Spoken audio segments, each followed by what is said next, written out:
Hi guys, welcome to my channel. என்ன video பார்க்க போகிறோன்னா, போன வீடியோவில் வந்து நெக் பேட்டர்ன் எப்படி வந்து மார்க் பண்ணிவிட்டு ஒர்க் பண்ணலான்னு சொல்லி பார்த்தோம். இந்த வீடியோவில் வந்து ஸ்லீவ் பேட்டர்ன் பார்க்க போகிறோம். ஃபஸ்ட்டு நம்ம போட வேண்டியது ஜரி ஒர்க்கு. ஜரி ஒர்க் வந்து 4 லேயர் 5 லேயர் போட்டால் தான் வந்து ஸ்டிச் பண்ணும்போது ஃபினிஷிங் கரெக்டாக இருக்கும், நமக்கு மணிக்கு எந்த டேமேஜும் வராமல் இருக்கும். நெக்ஸ்ட்டு ஒன்று வந்து சுகர் பீடு ஒரு லைன் போடுவோம், ஜரிக்கு பக்கத்துலேயே போடுவோம், அந்த லேயர் வந்து போடணும். அடுத்தது வந்து நான் வந்து 1/2 mm பீடு எடுத்திருக்கேன். 1/2 mm பீடு வந்து 2 லேயராக கொடுக்க போகிறேன். ஏன்னா இதில் வந்து நான் வந்து ஸ்டோன் செயின் கொடுக்க மாட்டேன். ஸ்லீவ் பேட்டர்னில் எப்பயுமே ஸ்டோன் செயின் கொடுக்க மாட்டேன். ஏன்னா ஆம்கோலில் வந்த த்ரெட்டெல்லாம் வந்து இது ஒரு மாதிரி இழுத்துக்கிட்டு வந்துடும். அதனால் வந்து நெக் பேட்டர்னில் மட்டும்தான் நான் கொடுப்பேன்.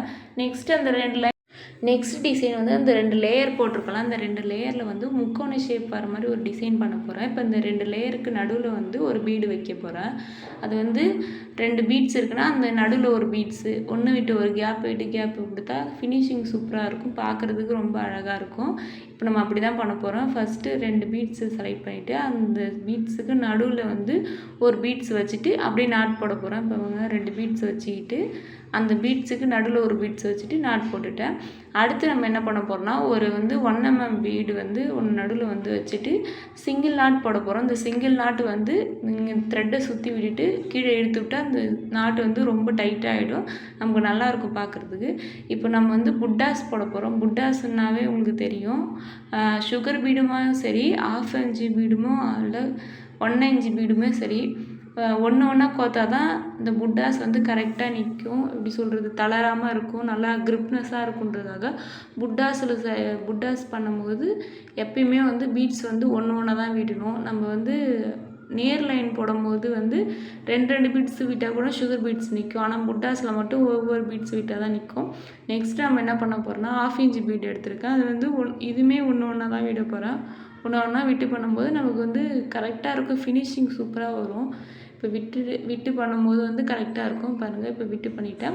நெக்ஸ்ட்டு நம்ம வந்து சுகர் பீடு தான் யூஸ் பண்ண போகிறோம். இந்த சுகர் பீடுமே நம்ம ஒன்று ஒன்றா தான் விட போகிறோம். எப்பயுமே வந்து புட்டாஸுமே சரி, திலகம் ஷேப்புமே சரி, நம்ம ஏதாவது ஒரு டிசைன் பண்ண போகிறோம்னா அந்த டிசைனை நம்ம எப்பயுமே ஒரு பீட்ஸ் விட்டால் மட்டும் கரெக்டாக இருக்கும்.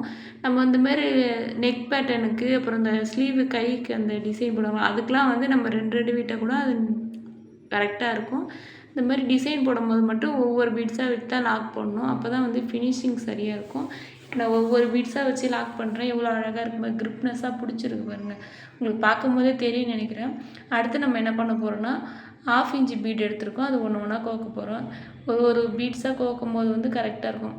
இதில் வந்து நம்ம ஒரு 4 லேயர் 5 லேயர் போட்டுட்டு அடுத்தது வந்து நம்ம இது பண்ண போகிறோம். இப்போ வந்து நான் ஒயிட் பீட் எடுத்திருக்கேன். இது 1/2 inch தான். இதுவும் அந்த மாதிரி தான் ஒன்று ஒன்றா தான் கோக்குவோம். நம்ம கோக்கும் போது ரொம்ப சிரமமாக இருக்கும், ஒவ்வொரு பீட்ஸுக்காக நம்ம லாக் போடுற மாதிரி இருக்கும்.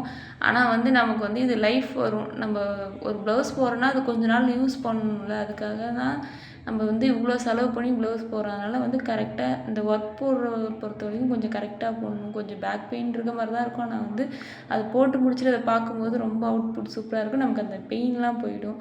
அடுத்து நம்ம வந்து கோல்டு கலர் பீட்ஸ் எடுத்துருக்கோம். இதுவுமே அப்படி தான் ஒரு பீட்ஸாக விட்டு பண்ண போகிறேன்.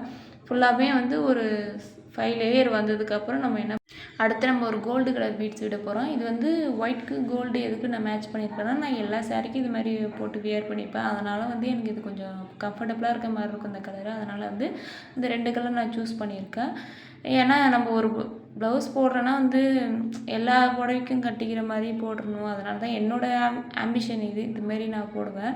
அதனால தான் சரி இந்த 2 கலர் மேட்ச் பண்ணி போடலான்னு சொல்லிட்டு போட்டிருக்கேன். நெக்ஸ்ட்டு நம்ம என்ன பண்ண போகிறோம்னா, இந்த சூரிய டிசைன் தான் இதில் நம்ம இது பண்ண போகிறோம். ஏன்னா இந்த டிசைன் எனக்கு ரொம்ப நாளாக போடணும்னு ஆசை. போன ப்ளவுஸில் வந்து நான் வந்து திலகம் ஷேப் போட்டேன். அது ஒரு மாங்காய் டிசைன் மாதிரி இருக்கும்.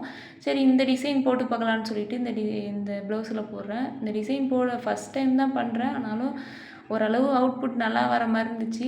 இதில் வந்து நான் வந்து 3 லேயராக வந்து கொடுக்குறேன். சின்ன லேயர், பெரிய லேயர்னு சொல்லி கொடுத்துருக்கேன். சின்ன லேயர் வந்து ஒரு 3 பீட்ஸு, பெரிய லேயர் வந்து ஒரு 8 பீட்ஸு அப்படி விட்டுருக்கேன். ஏன்னா வந்து அப்படி தானே இருக்கும், இந்த சின்னது பெருசு அப்படி தானே இருக்கும் சூரியனா. சரி அதனால் அது கெஸ் பண்ணிட்டு தான் இந்த டிசைன் போட்டிருக்கேன். இது ரொம்ப நல்லா வர மாதிரி இருந்துச்சு. இந்த ப்ளவுஸ் போடும்போது நான் ஒரு விஷயம் கற்றுக்கிட்டேன். எப்பயுமே வந்து நான் ப்ளவுஸ் போடும்போது டிசைன் போட்டு லாஸ்ட்டாக தான் அது கரெக்டாக இருக்கான்னு பார்ப்பேன். இதுக்கு நான் ஆப்போசிட் சைடு உட்காந்து போட்டுட்டு இருந்தேன்னா இந்த கோடெல்லாம் வந்து ஒரு மாதிரி சைடாக இருந்துச்சு. அதுக்கப்புறம் பார்த்துட்டு திரும்ப பிரித்து திரும்பி பண்ணேன். அதனால் வந்து நீங்கள் எந்த டிசைன் போட்டாலும் ஒரு டைம் செக் பண்ணி பார்த்துட்டு அதுக்கப்புறம் கண்டினியூ பண்ணுங்கள். நெக்ஸ்ட்டு நம்ம என்ன பண்ண போகிறோம்னா, இந்த டிசைன் ரொம்ப சிம்பிளாக இருக்க மாதிரி இருந்துச்சா, சரி அங்கங்கே ஒரு பீட்ஸ் வந்து வைக்கலாம் அப்படின்னு சொல்லிட்டு தான் இந்த ஒரு பீட்ஸ் வச்சுருக்கேன். இது வச்சா ரொம்ப அழகாக இருக்கும் பார்க்குறதுக்கு, ரொம்ப கிராண்டாக இல்லாமல் சிம்பிளாகவும் இல்லாமல் இருக்கும், நார்மலாக பார்க்குறதுக்கு இருக்கும். இந்த டிசைன் எப்படி இருக்குன்னு சொல்லுங்கள். இந்த டிசைன் உங்களுக்கு பிடிச்சிருக்கான்னு சொல்லிவிட்டு எனக்கு கமெண்டில் சொல்லுங்கள். எவ்வளோ பர்ஃபெக்டாக வந்திருக்குல்ல, எனக்கே ரொம்ப எக்ஸைட்மெண்ட்டு இது எப்போ தச்சு போடுவேன்னு சொல்லிட்டு. நெக்ஸ்ட் டைம் நான் வந்து இதை ஸ்டிச் பண்ணிவிட்டு நான் உங்களுக்கு போட்டு காமிக்கிறேன் எவ்வளோ அழகாக வந்திருக்குன்னு பாருங்கள். இந்த வீடியோ உங்களுக்கு கண்டிப்பாக யூஸ்ஃபுல்லாக இருக்கும்னு நினைக்கிறேன். இந்த வீடியோ உங்களுக்கு பிடிச்சிருந்தா மறக்காமல் என் சேனலை சப்ஸ்கிரைப் பண்ணிவிட்டு ஒரு லைக் பண்ண தட்டி விட்டுருங்க. நெக்ஸ்ட் வீடியோவில் பார்க்கலாம். தேங்க்யூ ஃபார் வாட்சிங். பாய்.